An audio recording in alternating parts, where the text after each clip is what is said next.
Our next honoree is Dennis O'Donnell, who graduated from,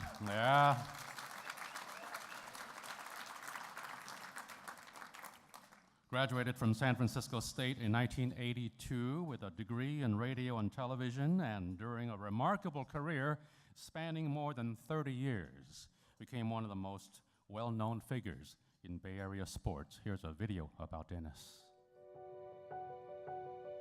During a career in broadcasting spanning more than 30 years, Dennis O'Donnell has covered every major Bay Area team and their respective championships, including the Giants World Series, A's World Series, Warriors NBA Championship, the Raiders Super Bowl, numerous 49ers Super Bowls, and the San Jose Sharks in their first ever Stanley Cup Finals.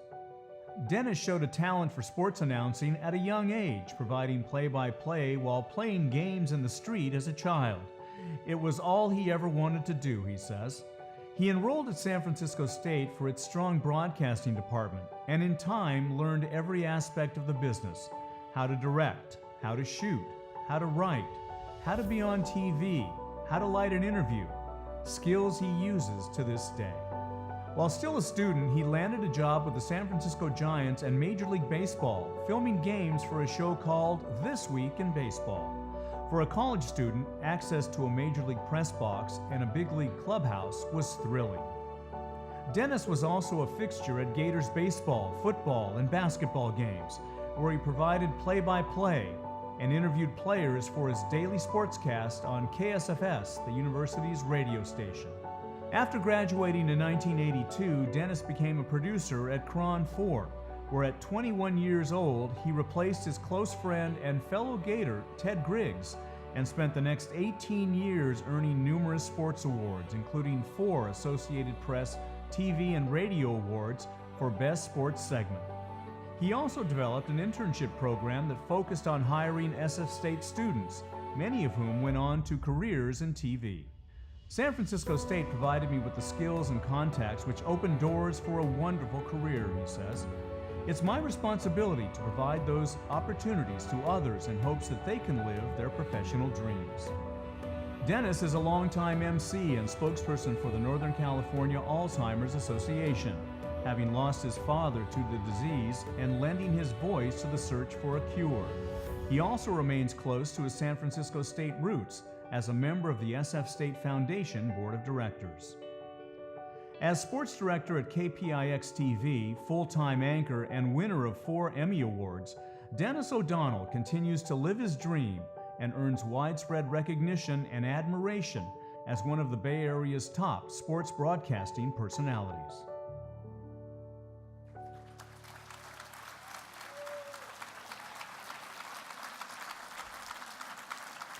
A second here.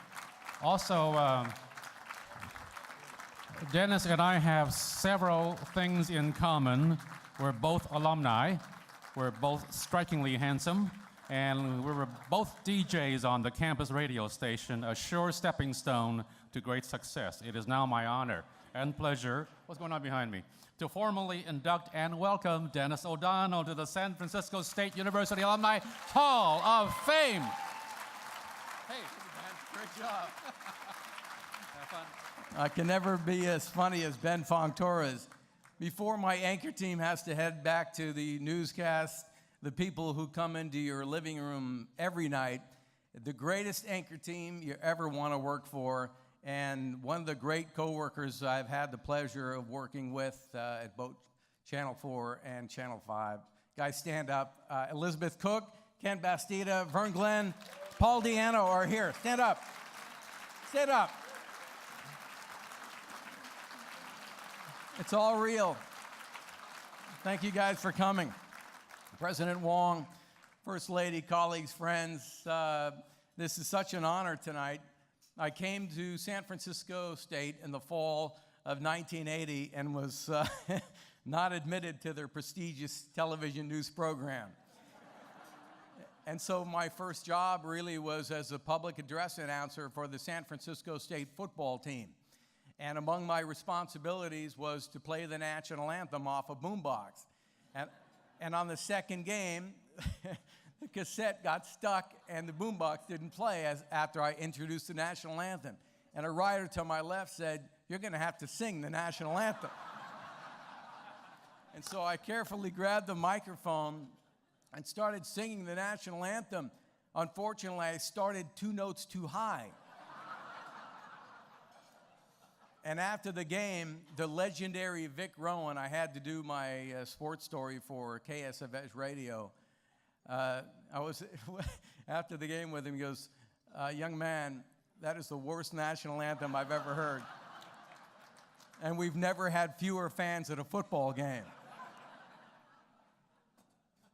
So 2 weeks later, I got my first assignment as a disc jockey at KSFS radio.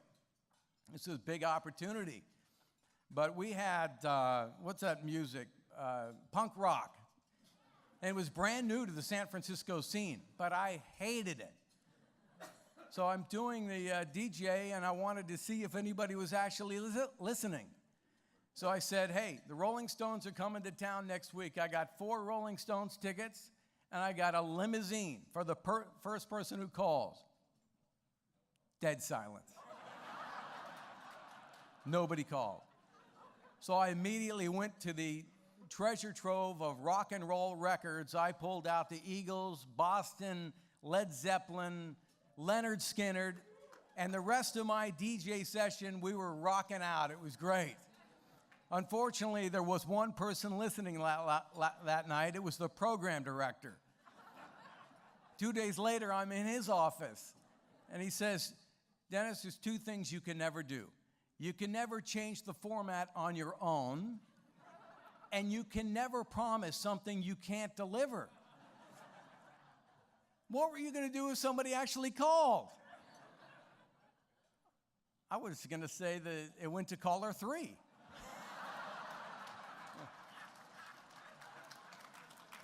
So my career at San Francisco State got off to a sort of rocky start. But there were 2 great instructors. Matter of fact, Herb Zettel is here. Herb, can you stand up, please? Herb Zettel.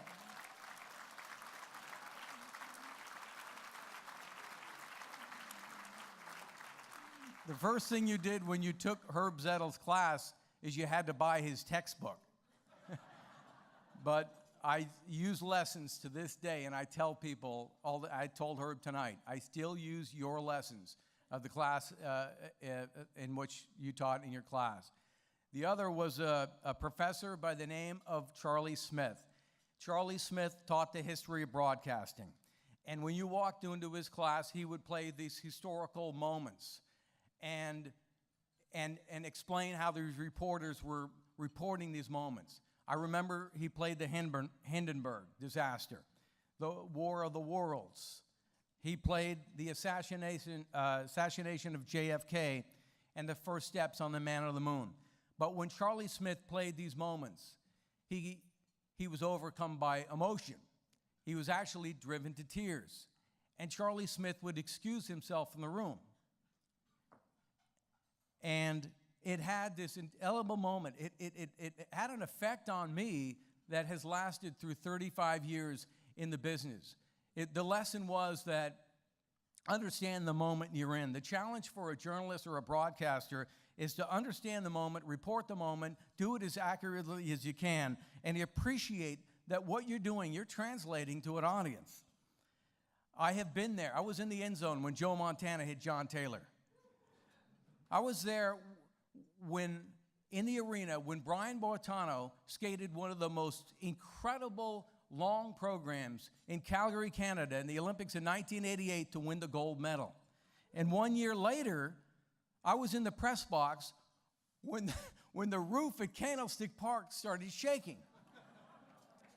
My belief at the time was that if Candlestick Park could hold in our old structure, being one of the oldest ballparks in America, that nothing had gone wrong in the Bay Area. I was wrong. I was there when Barry Bonds hit his record home run. I have had the distinct pleasure in my career of covering every major team in its respective championships now that the Sharks finally got in. Most recently, and this is a collection of memories that I'm talking about, Bruno Cohen is our general manager. And Bruno made a decision that we're going to televise in the preseason Colin Kaepernick's kneeling during the national anthem.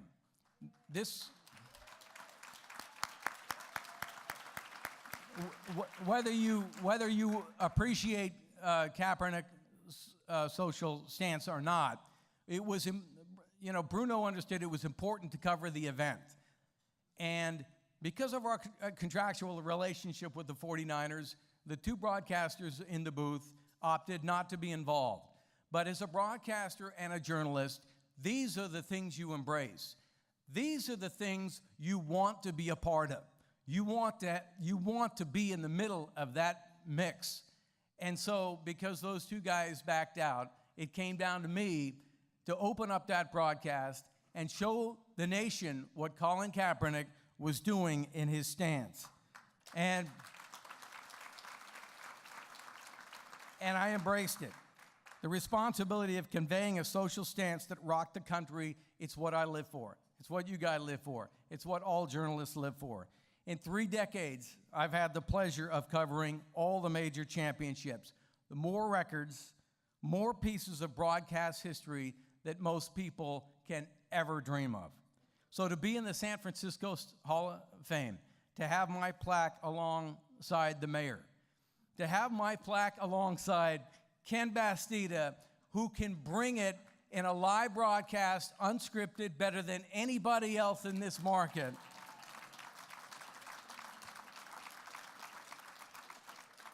To me, this is everything that Charlie Smith taught us in the first place, or Herb Zettel taught us in the first place.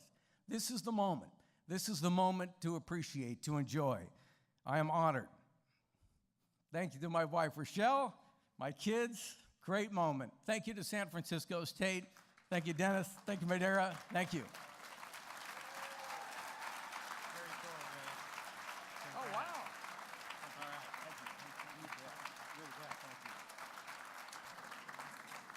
All right, Dennis, we ain't done with you yet.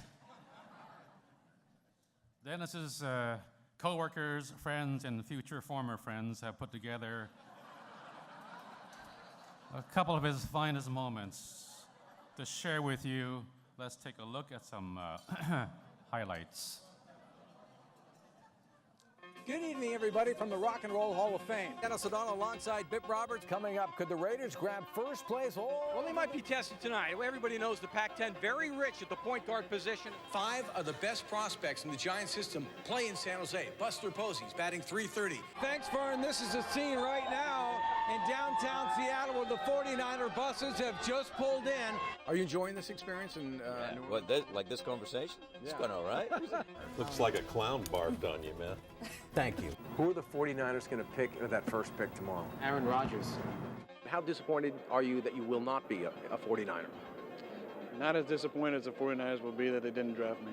I tell you what, as we go back to the Toads in the studio, at about in our 6:30 newscast, I'm going to jump on one of these cars and see what I can do when I put my pedal to the metal. I hate to ask a really stupid question, but how do I start this car? Yeah, thanks a lot, Dana. We're at the Grand National Rodeo that's going to be taking place all week through Sunday.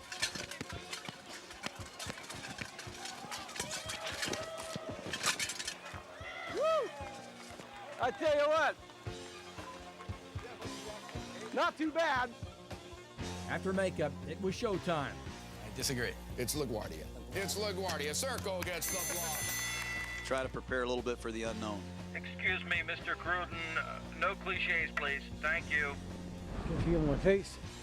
Am I even talking? And can I get one of those that says Dennis on it next week? We'll have more on that in just a moment. Okay, let's talk about trying to stop Drew Brees. We will not try to stop Drew Brees. We will stop Drew Brees. Next question.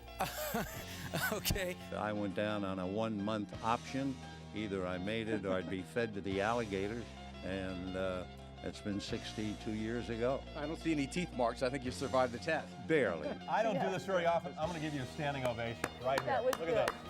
Standing O for that performance. That does it for me. Dennis O'Donnell, back to Vern in the studios. Vern? Do I look cold?